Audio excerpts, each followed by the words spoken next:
I was talking to a friend today about the dangers of social media and why it basically makes people miserable and depressed.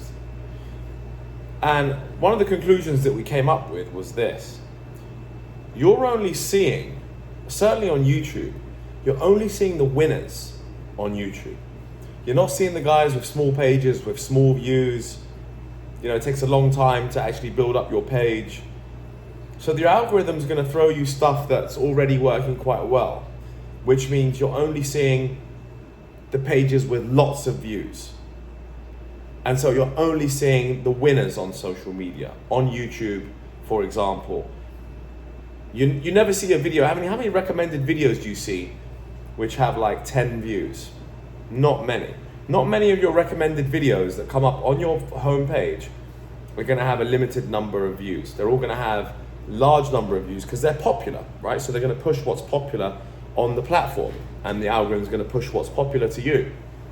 So when you watch these YouTube videos of people that you're apparently inspired by, you're ultimately just seeing the winners on social media out of the thousands, if not millions of other people that are posting daily. So you think that you can become that person, and you're upset that you're not that person also maybe in the video. You know, like think of anyone that you might watch on YouTube. We've all got different kind of niches.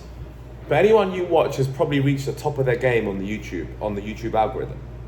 And for you to get there, for you to be living their lifestyle, requires you to do similar amounts of work that they did, which is usually posting for many, many years. Now, the influencers that I really like, a lot of the fitness influencers, they've been posting, like Mike Thurston, Rob Lipset, who's a personal friend now, Matt Does Fitness, Alex Hormozy was a fitness guy.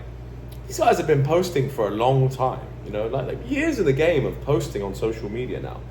Not like, oh, they did a few videos and they blew up and became famous. That's not how this social media game works. You need to be posting very regularly. You need to be posting over consistently, regularly. The quality of your content, you know how much money these guys spend on high quality content, high quality production, editing teams, schedulers, this is a serious operation to really build that YouTube channel, to really build those views and subscribers. A lot of money, a lot of time is invested, and a lot of consistency over many, many years. So I don't want you guys to get miserable or to get upset that you're not in the same position as them, you're not living the same lifestyle as some of these YouTubers who you admire.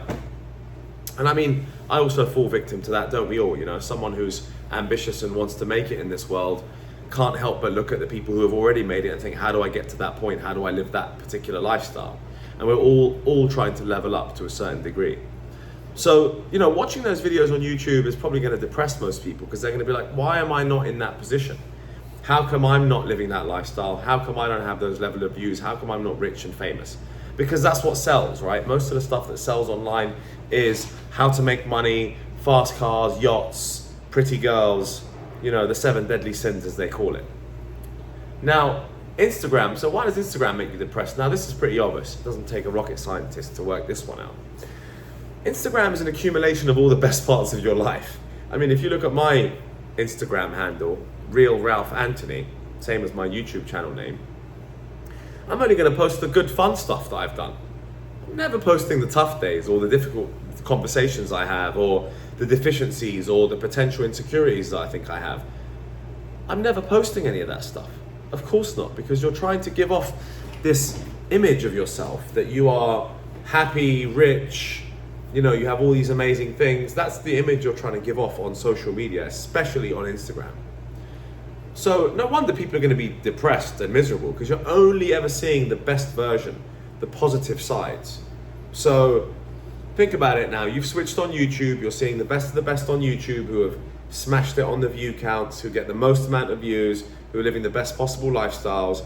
And then you open up your Instagram, you see all your friends that are like really happy with their girlfriends or really happy with whatever they're doing. Most of this stuff is usually a facade, and you need to be able to see through that. Now, Facebook, same thing. How many people put up like sad Facebook statuses?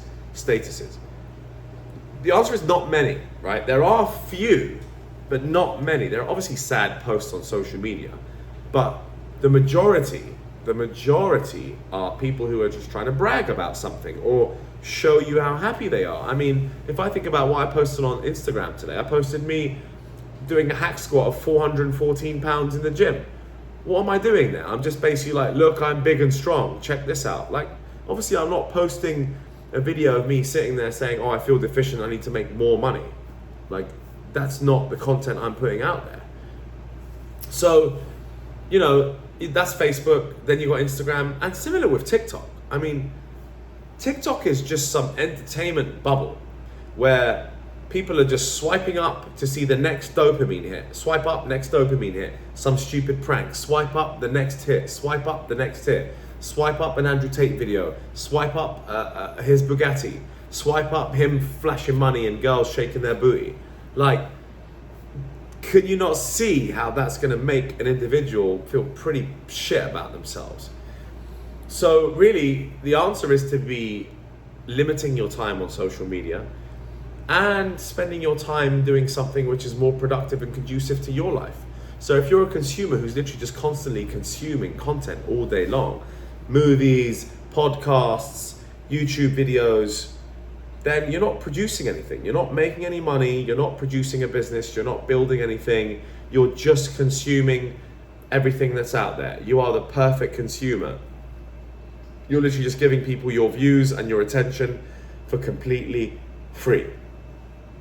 So unfortunately, that's the world we live in now. We've got very, very few producers who produce most of the content, and then the rest a bunch of voyeurs. So people who are just viewing, they're passive, they don't really do anything about it. They end up buying maybe a course or buying a product. They might use it for a while, then they might drop off. You know, it's just like churning people in the marketing wheel, and you're also being churned into that marketing wheel. So my suggestion is that you spend less time on social media, you limit yourself. I mean, I've put an app limiter on my Instagram, which was one of the best things I've done, to an app limiter of 15 minutes at a time. You know, so I can't spend more than that. I think it's actually 15 minutes a day, but there's many times where I end up extending that because it's like a dopamine hit. You're addicted to this shit. You keep jumping on it to see the likes and who's messaged you. So it's a massive distraction for your life, and you're better off actually focusing on what you need to be doing, how you need to make money, your health, your career, your goals, your mission, you know, as an individual. So try and spend less time on social media, and also try to be consciously aware that what you're watching is just all the good stuff, is all the stuff that basically the people want you to see. They want you to see they're living a great life. They're not gonna post the sad, how many sad videos do you watch on YouTube? Not many is the answer. So just be conscious of that and be wary of your mental health, and just focus on the things that you can control and start working on your own business, your own concept. Start writing or journaling, whatever you're doing, just produce something from yourself. Don't just be consuming other people's content and other people's products all the time.